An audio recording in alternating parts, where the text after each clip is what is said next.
Hello and welcome to 10-Minute Builds. This is something new I'm trying out because I like to build crazy contraptions, and I figured someone might want to try to build some of these. So today I'm going to be building a Ghost Rider bike, a bicycle that is. It's not going to be motorized out of this thing. It's missing the front wheel, but I will find one here shortly. This is going to involve fire. It's a great way to kick things off with something super dangerous for people to DIY at home. I'm going to have a fire extinguisher on me at all times in case anything goes wrong. So just like be safe doing this if you want to build this. I don't know. This is something I'm trying out. Let's see how this video goes. It might turn out to be super cringe, but I am Captain Cringe after all, but it might not even work. I don't know. We'll give it a try. We'll give it a try. Okay, first thing we're going to need to do is remove the back tire and take off the tube, because believe it or not, fire and rubber are not going to mix well, especially when it's burning very hot. Just a standard 26-inch rim. I believe this is a 5/8 nut on the back of here, so I'm going to get a ratchet. This here is the toolbox of dreams. It has literally everything that you can imagine in it, and 5/8, this guy. Yep. Ooh, this one's tight. There we go. We need to deflate the tire in order to get it off of these brakes right here. That is a design flaw in most modern bikes. Some of them actually have the disc, like on cars, around the center of the tire. And that makes it very easy to get off because you don't need to deflate and then reinflate your tire later. And just like that, the bike tire's off. Okay, we will be revisiting him later, but for right now, let's get this tube off of here. Just comes right off of there. You are going to need to remove the cap on this. I don't know why I could put it back on, because the valve actually goes right through the tire. So I was about to say we have a non-flammable rim, but it has this rubber tubing on the inside. Gotta see if I can get that out too, because I don't want that burning. Hopefully I can get it back in pretty easily as well. Right now, we got to take this thing out.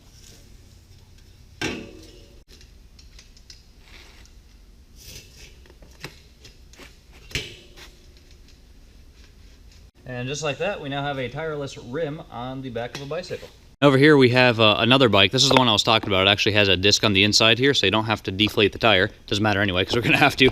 Anyway, but if you're swapping tires, it makes for really a nice transition, and we can also just unscrew this one. You don't need any ratchet or anything to undo it. That is the most satisfying sound. When you deflate a tire after a long time, it starts to contract on itself and makes that awesome crackling noise. All right, another wheel down. Let's put her on.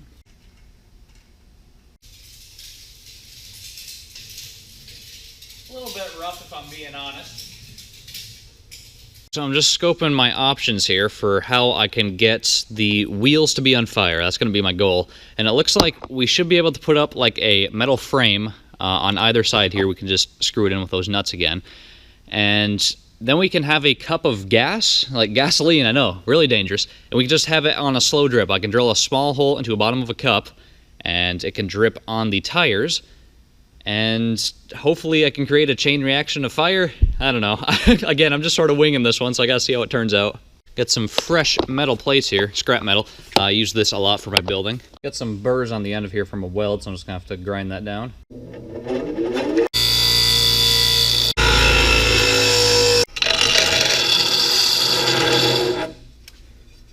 And that's how you do that.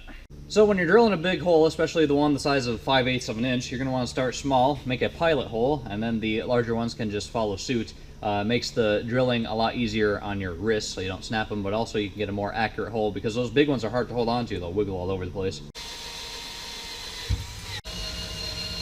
The largest this set goes up to is 3/8, so I'm just going to have to start guessing and checking with slightly larger and larger drill bits until I find the one that's close enough 5/8.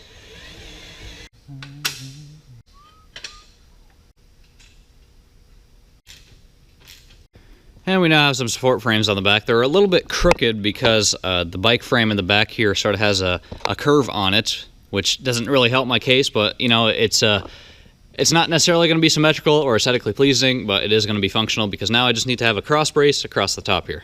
So I'm going to be as conservative as possible and drill the least number of holes possible. I'm just going to take this plate right here and duct tape it on top. All right, now that this looks like a jury-rigged piece of nothing, I can just drill a couple more holes and we will be done. We're just going to drill a little tiny hole. Wow, that went quick. All right, I got some really nasty glue here that should be able to adhere the cup right to it. We'll give that 10 minutes to dry or so, and I'll be right back. So here's a fun fact for you. Gas is a nonpolar liquid, which means that other nonpolar materials, such as this plastic, which is also made out of some sort of oils, it'll actually dissolve through it. That's basic chemistry for you, and I found that out with these cups. Now, luckily, it's a pretty slow process, but I had to replace the cup on here, and that basically means I'm going to get a one-time use out of this. I didn't think this through too much, and I don't have anything else other than plastic, and it's starting to get dark, so I'm going to do a test run now, and if it works, great, I'll do it in the dark. If it doesn't work, that most likely means that I got self-immolated, and we'll go from there. A little nervous about this one, I'll be honest with you. I'm not wearing any fire protection of any sort because I like to live dangerously, or stupidly, probably a little bit of both. Fire extinguisher, bucket of water in case things go wrong. I'm just going to run over here and pour it on me or the bike or whatever might be on fire. Let's get going.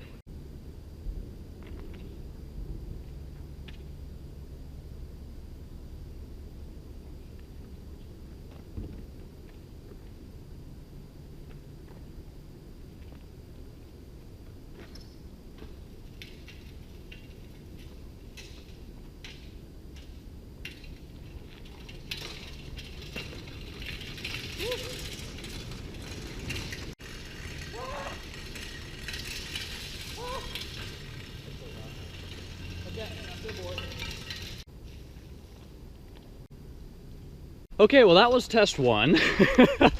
I'm okay, luckily. I noticed almost instantly the cup caught on fire, and I kind of figured that would happen. Here, I'll show you right here. See, this is so low to the tire that once the tire caught flames, it went right up the stream, almost like you see when those people pee on an electric fence. It just follows the stream right up, except this is like really hot fire, and went up into the cup and then ignited the whole thing. I'm lucky that didn't explode, actually, because I did put more gas than I wanted to in there for a test run.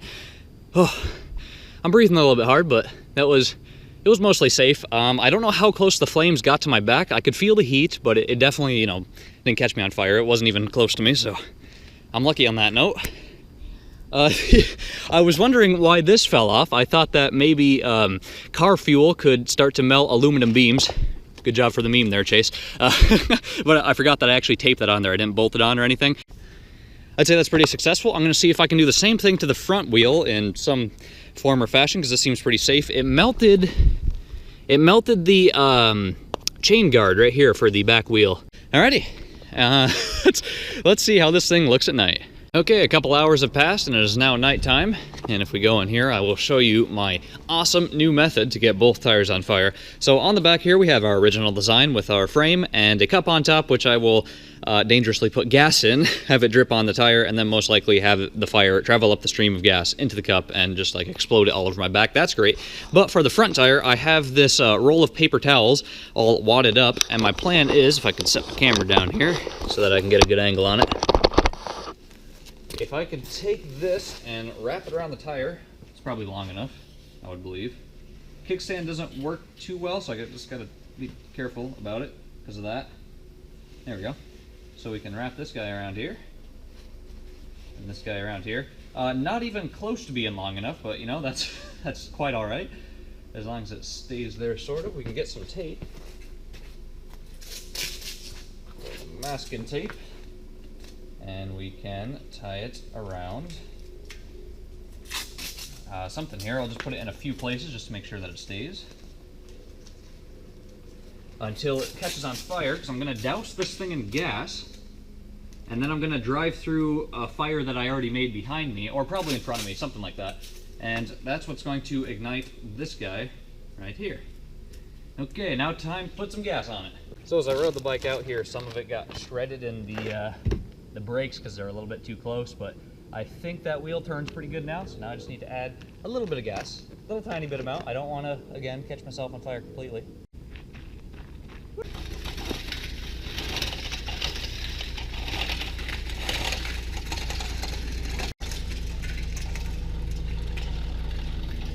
I didn't get my front tire.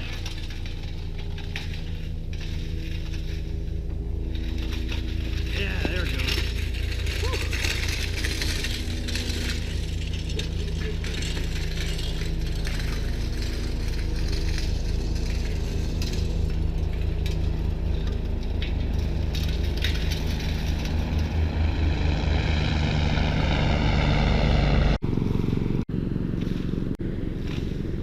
Okay, that helicopter that just went up overhead, I think it was police.